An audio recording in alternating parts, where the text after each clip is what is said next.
time we throw something in the garbage, we are taking part in a linear economy. This means we take things from the earth, we make products, and then we throw them away.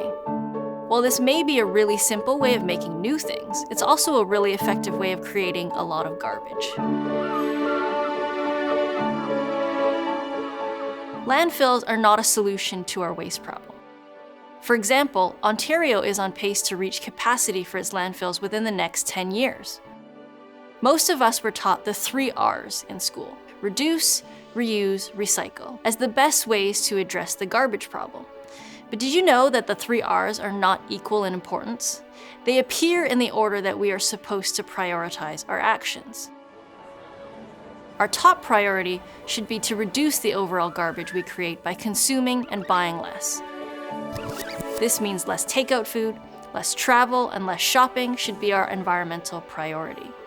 The second priority should be to reuse the things we already have as much as possible. And the last option, after we have tried to reduce and to reuse, is to recycle. The reason recycling is the last option is that a lot of what we put in the recycling bin doesn't actually get recycled. The process of recycling also requires a lot of energy and creates pollution. So even if we recycled every plastic bottle and aluminum can, we would still face a global waste crisis.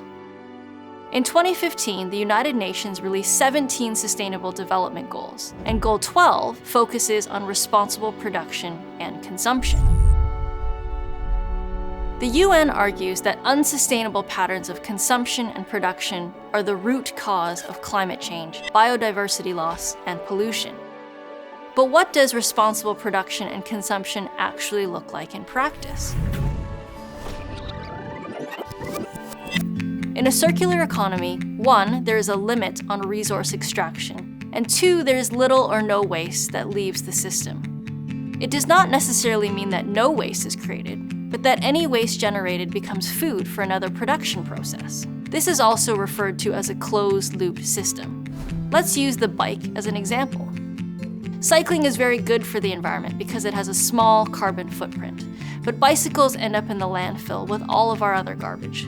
Every year in the United States, 18 million new bikes are sold, so eventually millions of bikes will end up in the landfill. For us to make bikes within a circular economy, it would mean that 1, we would design bikes that could be easily repaired, cleaned, and renewed. 2, we would stop extracting resources from the ground to make new bikes.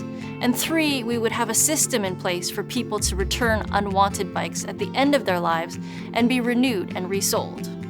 This would reduce our overall consumption of finite resources and emphasize reuse because a bike could essentially live forever with simple modifications and updates. There are companies that do this kind of work with apparel by cleaning, fixing, and repackaging items from the North Face so that they can be resold again. This means that the North Face can sell a jacket twice, or even more, but only make the jacket once. Importantly, we must acknowledge that the circular economy is not a new idea. Indigenous communities have long participated in circularity and reciprocity with nature. Thus, the circular economy represents appropriation of Indigenous knowledges by the business community. Furthermore, not everyone understands the circular economy the same way. For some, capping resource extraction is not fundamental to the process, which means that we could end up creating more garbage. Right now, only certain companies and countries are adopting circular economy methods. But it doesn't work unless everyone adopts this approach, and there are restrictions on resource extraction. The circular economy provides a viable way to address our global waste problem, but unless everyone gets on board, and we change how we make things, we will continue to see our landfills reach capacity.